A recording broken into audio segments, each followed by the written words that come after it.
So I'm Elaine Abernatha, and I'm a digital innovation leader for middle school and state agencies. And I am honored to have Mary Situ. Did I say that right, Mary?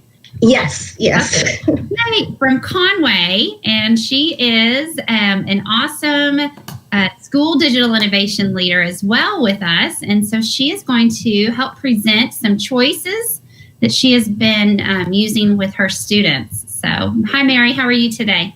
Doing good. Thank you. How are you? Doing all right. We're really glad to have you. So, all right. So if you want to go ahead and share your screen, you can do that. Absolutely. And we can help you if you run into any issues. Okay. Thank you. And once you do click present, you'll see a closed captioning in the menu bar at the bottom. Okay. And you'll just, and then jump to your presentation tab. I don't see the caption here. Oh, you'll have to go to your presentation. Oh, okay. Oh, yes. Okay, 1 second. Okay. Right, and then you'll click present. Yep. And then there'll be a little closed caption in the bottom. Okay. You'll just click it like a button. You got it. Did I turn it on? Yes. Oh, okay. Yes. Okay, so if I come out of the presentation mode, does the closed caption go off? Oh, okay. I'll try not to, but I may have to skip between the slides, so. Oh, that's okay. Okay, I'm extremely nervous, but I'll try my best. So is there a way I can go in for not my video, just this? Yeah, so if you just click, you can go and click your arrows, or you can click your slides. Yep, and it'll just advance your slides. Okay, so one of the things that I've been learning with digital tools and PBL is I try to do quite a few things in my school. And before I go further, I just want to shout out to my Conway teachers, my A-team, and Ms. Travis, my library media specialist. And thank you so much, Ms. Elaine. You've been an amazing support at all the digital innovation leaders. Some of you have come to our school. Really appreciate everything that you have done. And so I used to do just activities for the kids, and it was mainly task-oriented. The kids did not remember much. There was the why missing. And so when we had coachings with the A-team, one of the things that they said was, go for the why. Why do you do certain things? And so we had a big push for why last year. And that made me launch into project-based learning. And it was more objective-oriented. The kids were able to apply what they learned, and then they were able to improve on their skills, their concepts, what they remembered, and they were able to remember everything as they tried to apply. And so I'm not going to explain everything because most teachers know what project-based learning is and what project-based teaching is. So what stood with me is as a student agency where we go in for student choice and voice, one of the things that I found was teacher guidance was very much needed, and the kids could not do it on their own. Some of them, yes, but most times they needed the teacher guidance, and that improved their skill and their confidence. And one of my great take from that is to build relationships. So when the kids are doing a project, I can go next to them and say, okay, why did you do this? Why did you choose this option? And so I like this article where it says, rather than throwing students into the deep end of the pool, we recommend teachers start them in the shallow end, providing scaffolding that prepares students to swim on their own. And this is what I found to be really effective when I took in projects that the kids could work on. And so every term, when I'm a related arts teacher, so I have the kids only for 12 weeks. And at the beginning of the term, when they come in, based on all the classroom management stuff and everything, we looked into the real world situation. What are the problems that the kids face? What do they hear in their news? How can they work towards that? How to be globally and culturally competent? So one of the things that I very much love is the STLP posters that I use, the learning targets. So we go in, We discuss it, and then I put them on the Padlet. So those kids who cannot talk much, they start writing their options on Padlet. And then there are three important resources that I love. That is the PBS Learning Media, the Scholastic, and the PBL Works. So based on that, you see here all the blue section shows all the different topics that we had done the past year as well as this year heading before NTI. And so all these could be used even during NTI as well. So the one important fundamental thing that we learn in our technology classes, what is technology? Because if you ask a kid, what do you mean by technology? All that they can say is it's an iPad, it's an iPhone. That's all that matters. So we, every time they start any project, we learn the definition, what is technology? So the application of scientific knowledge for practical purposes. And so in that way, they are able to apply it to any project and see how is technology involved in this particular project. So each of them takes around 6 to 8 weeks, and sometimes it could go up to 9 or 10 weeks. And so because I'm a technology teacher, one of the things that I look into is digital citizenship as well. And the basic foundations as to how to edit, how to use certain technical aspects that they can learn and use as well. So how to add pictures without copyright violation, how to cite sources, how to look for curated sources, how to download, how to upload, all these things connected to it. In every Google tool, they learn how to copy, how to paste. They know that really good, how to work with different windows at the same time, how to select multiple files, simple things, but that they can use in every class they go to.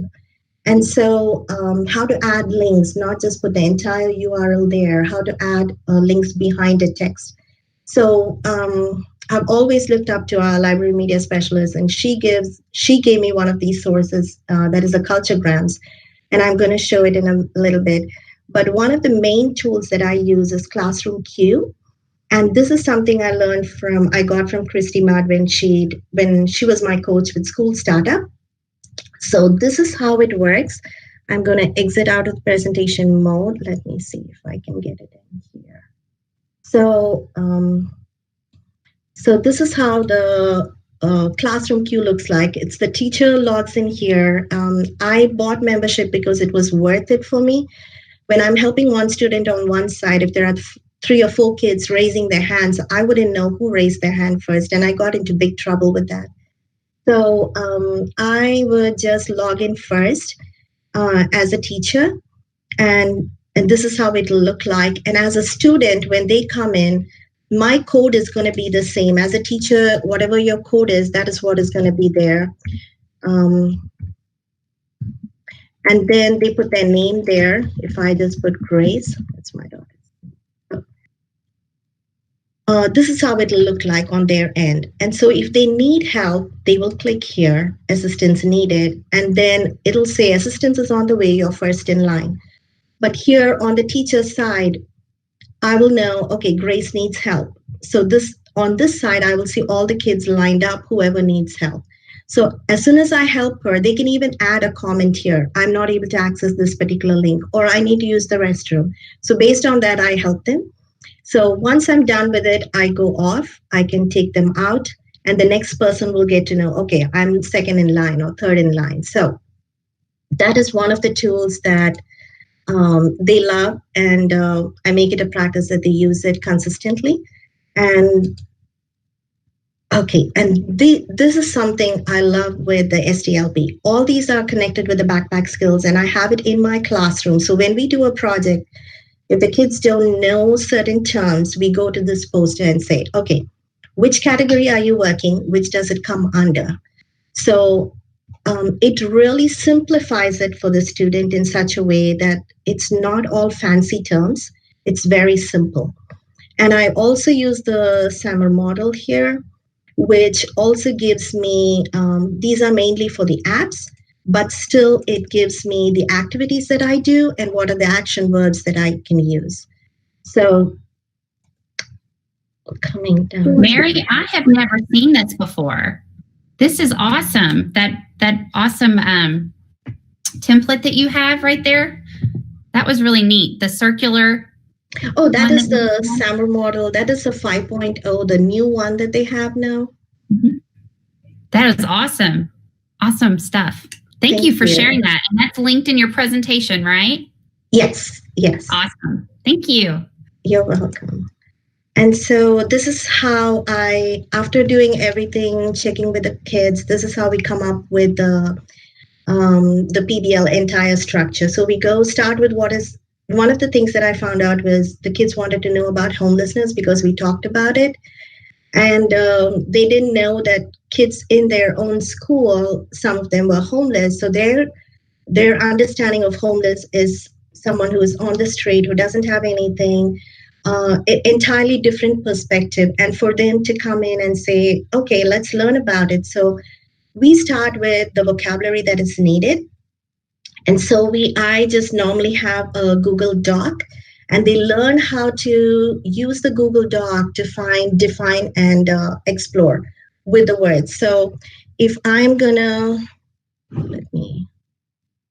okay, so you can select a word, right click, and say define and explore. I'll show it in the next slide. So how to do it. And we work on the vocabulary storyboard, and I've always used storyboard that. With the storyboard, what I see is they learn the term, they learn the definition, but I would know if they have understood the definition based on the picture that they add there. So if those two don't match, then we go and talk about it and say, okay, this relates to this and not this. So the concept, the criteria under which they add those things, that is what makes sense to me. And then we talked about, were celebrities homeless? Did you know about it? And so it was amazing when the kids got to know something, they would ask me, did you know Steve Harvey was homeless? Did you know he was homeless? So their perspective of homelessness changed. And some of them in different difficult situations, they had hope that, okay, it's not just me. There have been people there and they have come out and they are successful. So, and then we did homelessness in Kentucky and the neighboring states. And then we applied it to an interactive map because you need to know where Kentucky is, where is Tennessee, where is Ohio, where is Indiana. So you learn that part of applying those things. And then the kids wanted to do a tiny home because they researched and they said there are people who build tiny homes for the homeless. So let's do that. So we did it on a floor planner. And the last one we did was to construct it hands-on, a model of a tiny house. But we took it further with STLP, where we did the mats for the homeless with plastic bags. So the kids came up with it. The complete idea was from the kids, use the recycling. And so even though we did not go further into it, into our state, even though we went into the next level, but didn't clear it to the state, we learned so much through this project. How to be a team leader, what are the struggles we faced, how to improve on it. So project-based learning did help us fundamentally to cover the entire area. This is another one that I have done. Kids love sports, and how does technology impact sports? What are the tools, tech tools used in sports regarding the ball, regarding the everything? They came up with the terms, and we did the storyboard again. We did the word art again. The timeline with Canva, as well as the VR tour where we had high-tech stadiums around the world. We used the VR tour for that. And then technology is also involved with health and fitness of a sports player. So we used interactive, whether it was the slides or the drawings. And then last we did the book creator, we did a comic book. And then sometimes we add the stats to the comic book as well as a video, YouTube video. So this is the one that I use now during the NTI because the kids were on different learning tools, digital tools. And so these, all of them are from Common Sense Media and Be Internet Awesome and NetSmarts. All three of them have excellent videos in it. So from the video, from the quiz, they were able to apply it and produce artifacts for me. And the last one where the 6th, 7th, and 8th, we did the choice board for all of them. So they were able to go in and pick the ones that they wanted and presented their stuff. So now coming into, this was the choice board for plagiarism and cyberbullying. They would watch it and then the flip grid video. And one of the things that I loved about it was In Twitter, one of them shared about masking, adding a mask presentation Flipgrid. So the kids loved it, and I saw the responses very fast compared to any other time. And so these are the digital tools that the choice board that I used. So the Be Internet Smart are all the tips that the kids use. It's a summary of everything that they learned for the past 4 weeks. And so based on that, they were supposed to create, they can choose whichever they wanted, and they would do it. And coming to all these skills that I used, let me, I don't know if you're able to see this, but Mary, I'm real quick. You are lots of love in the chat. So I just want you to know that you are being shouted out and just celebrated because you're doing a really good job, and they love all of this that you've put together. So keep it up. Thank you. Thank you. So this one is a storyboard. So I'm going to go step by step. So this one is a storyboard that we did. So anytime the kids use any Google app, they can just select the word, right click, and go for define that word or explore that word. So that makes it easier. They don't need to go to google.com and then type the word or type the information and get it. So this is a paid one, but I found Graphic Organizers by Eric Kurtz. I've linked it as well. Is also amazing, where most of it is free, and we can add it to a drawing or a slide, and they can do it on that as well. The word art is something that I used to see my kids when they were small bring it back from school about them. But I try to change it to the kids love it. It's very entertaining for them because when they put all the words in, they are able to see the picture. The microwave, you see that because we were looking at technology in general, in household items. What do you see? So what is the coding involved in a microwave? The sports PBL that we did, what kind of technology is involved in a sports shoe? The kids all wanted to do shoes, but they had to choose a sport. And so based on the sport, they had to choose the shoe. And so it made them think critically and analyze what they were doing. They had to pick out the tools, the tech terms that were used, what it was used for, everything. Surprising, the Belgium is the one we did it on immigration. And so you would see the countries. Sometimes we would do it with a country, sometimes with a person. And then the number 17 is because we did a project on vaping and juuling. And those were the teenagers at that particular age when they were 17. They were nearly close to death. Some of them died, some of them. So the details about them is on their age. So 17 represents the age of the person. The Tasmanian devil is one of my EC kids did not want to do the sports. So I had to structure because he loved going to the zoo. So, and he would talk to me about every animal that he could think of, exceptionally brilliant in those things. So I reconstructed the entire PBL. So he was able to do it on this, and we took a trip to the zoo and with his teachers there. And then we put it on Genially, which I'll show it again on the label zoo map. This is the sheets that we did for homelessness. They learned how to do it as a 3D, how to use the log scale. Genially is an amazing tool. And you can have interactive elements to it. And one of the things that I found here is the culturegram. So Miss Travis, let me exit out here just to show you. I'm sorry if okay, this is the culturegrams. And if you go here to the culturegrams, you have a login and password. And this is how it looks like. So we have a world edition and a states edition. So the states edition is where you can click on any state, and then it'll give you facts about the state as well as the map. So when the kids did different sports in different states, they had to choose 3 facts. And the first thing they asked me was, did you know the largest peanut butter factory in the world is located in Lexington? I had no idea. So those are some of the things that we learned with culturegrams.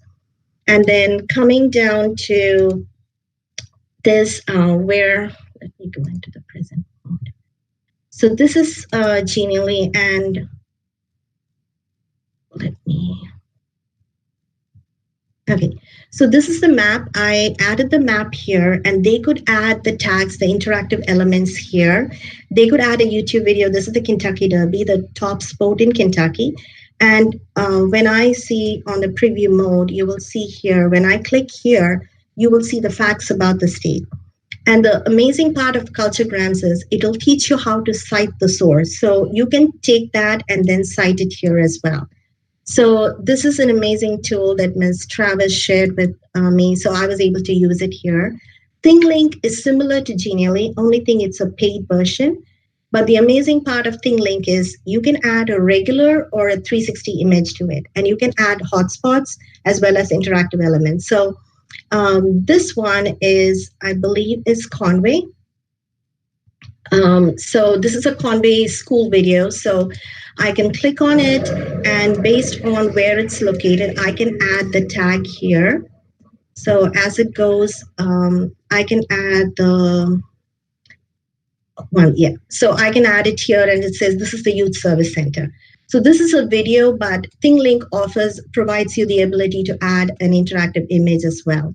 I'm sorry, a 360 image as well as a regular image. So this is the floor plan. This one, the kids love it. We used it to design the tiny house. And some of the big ones are for the sports star. So I had to interchange different things. So this one is for, they were designing it for a sports player. This one is for 100 square feet. This one is for the 100 square feet. And so what we decided, the questions were going on was, what is a tiny house? What is the difference between a need and a want? What kind of technology should be there in a small house? Can you live without electricity? Can you live without water? And the technical things come in. How does a door open? Can you add furniture without finishing your house? Where does the house need to be? Every small detail goes into this planning. And so the amazing part of the floor plan is, let me show you here. So this is something that I just wanted to show it to you. Is this is the 2D model. And for math people, this is amazing because it gives you the square feet. How much can the house, the room, it'll actually, when you click on the particular room, it shows you this, the room size is 322 square feet. So you can you can edit on 2D, but you can watch on 3D. You can see the entire house on 3D. And the amazing part is you can walk through it. The kids love this portion of walking because they'll call me and say, come look at my house, look at all the furniture, and so on. So this is an exceptional tool, and they are engrossed in it for the entire time. And this is the Canva. And the tool creator is another one that the kids love. And this is something very simple. And this was done by one of the students. This is a high-tech stadium that they found out across the world. And so they cannot just add any picture that comes in. And so they can add the tags in the spot. I narrowly missed on what it's called, the hotspot, sorry. It's the hotspot. And so they can add this. And once they are all done with it, they send me the link and I put it, and they can see it on the VR, Oculus Go.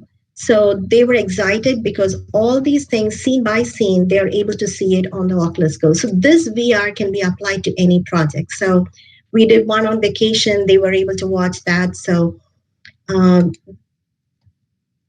and the next one is the Science Virtual Museum, because we did it on vaping and juuling. And so I got this particular template from Educational Virtual Museums. That's the link that I've given there. So this one was done by one of our students. So vaping and juuling, what are the health risks connected to it? So this one takes you over to this, where you click on any one of these doors. You meet the curator here. Yeah. You go to the lobby, you have the different rooms, one for chemicals, one for brain, one for lungs, and so on. So this is something it took some time because it was out of their comfort zone to go through each and everything and do it. But they were able to link all these rooms, so it's more technical as well. So PowerPoint, I try to do one in PowerPoint as well. The good I like PowerPoint because you have a whole lot of 3D objects there that you can add. Um, I may not have much time to show, but then I've given you a place where you can share a Microsoft file because it's same like Google, but it takes a little bit more effort to put them onto OneDrive and then share it. So stop motion is another thing that I used with my kids, whether it's immigration, with countries, and the flags they did. And then with Tinkercad, the kids designed their own products. We did one thing on technology before they were born and after they were born. And then we asked them to come up with a technology that they would love to see innovated. So we learned the difference between innovation and invention. And this one is the interactive drawings that we did. So with drawings itself, one of the things that I've seen is I have it here. So if when we want to do anything with science or anything, I know most of you have seen it on the polyline. You use the polyline to create the particular section, and then what they did was, let me show it here. So this is what it is. A polyline comes in like this. You can select the entire section and then link it to whatever you want to link it with. So the kids linked it to a YouTube video, and then you can download it as a PDF. So when it's a PDF, it opens up just like any other place, and you can easily click on it. So I can click on it, and it takes them to the YouTube video there. So this is something that we did with sports and health. And I hope I'm not taking too much time. These are some of the things that we did with during NTI. I made it more simpler. Blabberize is a tool that I found out with Ditch That Textbook Summit. And it takes an animal, you can shape the mouth, and the kids can talk behind it and learn from it and share their thoughts. Meme generator is something that they love. They create the memes. We did it on being internet safe. And then they are able to download and upload the files. This is the book creator that I used. And as well as the storyboard that we did the posters, animation, GIF animation, they love it. So they can create their own and make it as a GIF. And we did the 4 games for being internet awesome. It's not just a game. During the game, they have to have answers to certain questions. So that is also part of it. And okay. Then we had the rap music. So I tried to help them learn Soundation Studio. So Soundation Studio is an amazing tool where they can use it in different, let me see if I have. Okay, I'm not sure. Okay, I'm sorry. So this is the Soundation Studio, and you can link anything you want here. I mean, create the music. You can do it as individual project or as a collaborative project. So the last one that I want to share with is the Flipgrid, as everyone knows, and there's a Scratch video. So these Scratch videos, the tutorial was done by students. And so I used it for the storyboard, and these are the pictures. They can add captions to it, as well as edit pictures. The Pixeler is an amazing tool. It's just like Adobe Photoshop, but it's simpler. And the kids were excited to use it. They can take their own pictures, edit it out, and add the pledge to it. So coming down to my last thing is these are some of the sources I use, and Control-Alt-Achieve, Ditch That Textbook, and Teach with Tech. There's an online conference. That's something that I gained much experience from, along with the JCPS Digital Learning Channel. So thank you so much. Mary, good job. Thank you so much for taking this time to put all these resources together and share your brilliance and digital agility skills that you have gotten together. You have tons of people in the chat that are just shouting your praises, and like I